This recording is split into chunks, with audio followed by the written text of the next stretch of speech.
Сәлеметсіздер ме? Сіздермен аяулым. Бүгінгі видеомызда осындай гетриді тоқып үйренеміз. Бұл күзге мезгіліне арналған аксессуарлардың бірі, өте жылы әрі ыңғайлы болып келеді. Жақынырақ қазір мен сіздерге столда ары қарай көрсететін боламын. Жақынырақ қарайтын болсақ, гетріміз осындай болып шықты. Міне өрнегі 2-2 резинка мына жер, одан кейін 3-1 резинка өрнек, одан кейін мына жері кеңейтілген жерінде 4-1 өрнегін қолдандым. Мен бұл гетридің өрнегі өте қарапайым, ыңғайлы болғанын қаладым. Егер де сіздерге басқа да өрнек керек болса, өз қалауларыңыз бойынша өрім тағы бір нәрсе қосуға болады. Менде бұл аксессуар кішкентай қыз балаға тоқылды.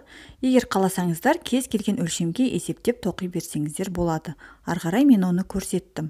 Жалпы менде гетриға 84 грамм жіп кетті. Егер де сіздерге ұнап жатса, онда менімен бірге болыңыздар.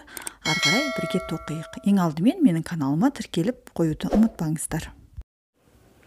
Қажетті материалдарға келетін болсақ, ең бірінші бізге жіп қажет.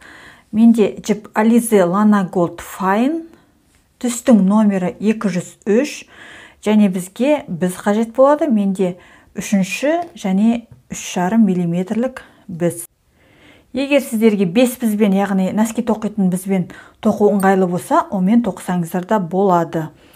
Енді ары қарай біз есептеулерімізді жүргізейік. Есептеп жүргізу үшін бізге ең алдымен үлгі тоқып алу қажет. Міне мен осындай үлгі тоқып алдым 20 ілмектен. Менде болатын өрнектер, бұл менде 2-2 резинка, және мұнда 3-1 өрнек.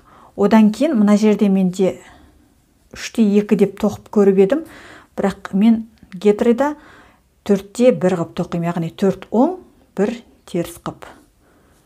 Оны алдағы видеода көре жатармыз. Енді осы үлгі бойынша есептеу жүргіземіз.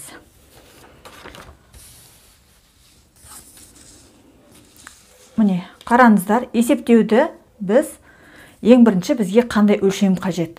Ол бізге аяқтың, балтырдың ең жоғарғы жағын қай жерге дейін сіздің гетріңіз келеді, сол жерге дейінгі, сол жерден өлшем аламыз. Менде қазір балаға арнап тоқимын. Солған байланысты менде 23 сантиметр болды. Мына арада ең жуан жері. Одан кейін қай жерге дейін ұзындығы болады, сол жерін өлшейміз. Менде ол 28 сантиметр болды. Егер де сіздерде астыңғы жағы мен сияқты ботинканың сыртына шықпайтын болса, онда мына арасында өлшесеңіздер болады. Ал егер де үлкен адамға тоқимын десеңіздер, мысалы мен өз өлшемімді айтатын болсам, мына жерде менде 32, мына биіктігі менде 40 сантиметр болады. Егер де өзіме тоқитын болсам, менде қазір мұнда балаға тоқитын болғандықтан баланың өлшемі тұр. Үлгі менде 10 сантиметрде, мұнда 20 ілмек болды. 1 сантиметрде, яғни 2 ілмектен айнылады. Енді жаңағы есептеуімізді аламыз, ең жуан жерін аламыз дедім. Мұнда 23 сантиметр. Мен 23 сантиметрден 2 сантиметр алып тастадым. Себебі менде резинка ғой, ол біраз созылады, біраз жуғаннан кейін кеңейеді. Соған байланысты менің аяғында тұрған кезде кішкене қысып тұрсын деп 2 сантиметр алып тастадым. Егер де сіздерге бостау болсын десеңіздер, онда осы сантиметрді қалдырсаңыздар болады. Енді осы 21 сантиметрімізді өзіміздің 1 сантиметрдегі ілмек санына көбейтеміз. Яғни 21-ді 2 ілмекке көбейткенде менде 42 шықты. 42 санымыз бізде 4-ке бөлінбейді. Өйткені бізде резинка 2-2, сондықтан 4-ке бөліну қажет. Сол үшін мен 44 ілмек деп алдым. Яғни сіздер өздеріңіздің өлшемдеріңізді қоясыздар. Егер де сізде мұнда үлкен қыздарға болса, онда 30, 32, 35 деген сияқты қандай өлшем шығады, соны қоясыздар да өзіңіздің тығыздығыңызға көбейтіп есептеп аласыздар. Одан кейін міне мынау біздің негізгі тоқылатын гетріміз. Біз жоғарыдан төмен қарай тоқимыз, яғни мына жоғарыдан төмен қарай. Мен мұнда бөліп қойған себебім, қараңыздар, мұнда 2 сантиметр, яғни менде мына резинка болады, 2-2 резинка. Одан кейін мен 3-1-ге көшемін, яғни 3 оң, 1 теріс ілмекке көшемін. Ең соңында мына жерге келген кезде мына менде ботинканың сыртына шығып тұру үшін кішкене былай кеңейту жасаймын. Сол себепті мына жерде менде 4-те 1 болады, 3 сантиметр. Осының барлығын қосқанда менің мына ұзындығым, яғни 28 сантиметр шығады. Бізде өрнек ешқандай өрім, ешқандай не жоқ. Тек қана 2-де 2, одан 3-те 1, сосын 4-те 1 өрнек болады. Олай болса, өзімізге қажетті ілмектер санын терейік. Әркім өзінікін есептесін, ары қарай тоқуымызды бастайық. Менде теретін ілмектер саны 44, яғни мен қазір 44 ілмекті теремін. 3 мм бізді аламын. Соған жіпті мен 2 қабаттап тоқимын. Осылай алып, қажетті ілмектер санын тереміз. Бүгінгі классикалық түрде қажетті ілмектер санын теріп аламыз.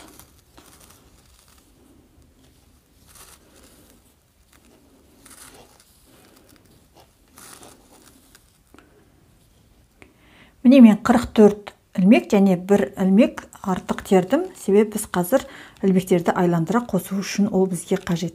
Ең бірінші терген ілмегімізді екінші жаққа өткіземіз. Сосын ең соңғы терген ілмекті сол ілмектің үстінен өткіземін. Жіпті тартамын. Жаңағы артық терген ілмегіміз осы арада кетіп қалады. Жаңағы мына жаққа ауыстырған ілмекті қайтадан екінші жаққа ауыстырамыз. Енді ары қарай 2-де 2 резинкамен тоқимыз. Яғни 2 оң ілмек, 2 теріс ілмек. 2 оң ілмек, 2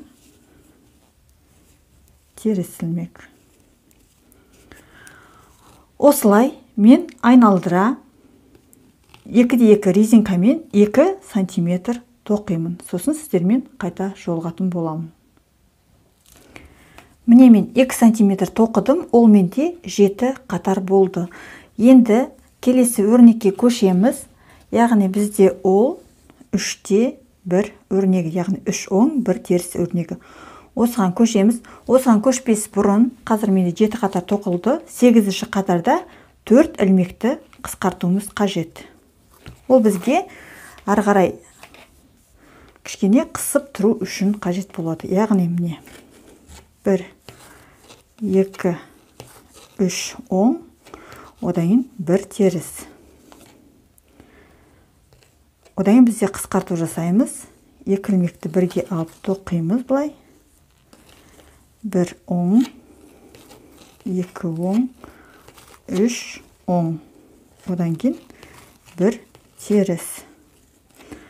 Ары қарай жалғастыра береміз. 1 оң, 2 оң, 3 оң, теріс ілмек. Яғни мен мына біздің басында және мына соңында, ұш жағында 2 қысқарту, одан кейін мына жағында 2 қысқарту жасайтын боламын. Келесі бізде оң ілмектер тоқимыз. 2, 3 оң, 1 теріс. Қайтадан 3 оң. Нарада 2 ілмекті бірге тоқып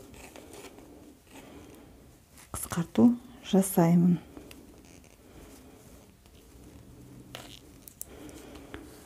Осылай мындай 2 ілмекті қысқарттық. Енді екінші жағына айналып, о жақтан тағы да 2 ілмекті қысқартатын боламыз. Міне мен қысқарту жасадым. Менде 44 ілмек болған. Енді бізде менде 40 ілмек қалды. Енді ары қарай осы өрнек бойынша жалғастыра береміз. Яғни 3 оң ілмек, одан кейін 1 теріс ілмек. Қайтадан 3 оң ілмек,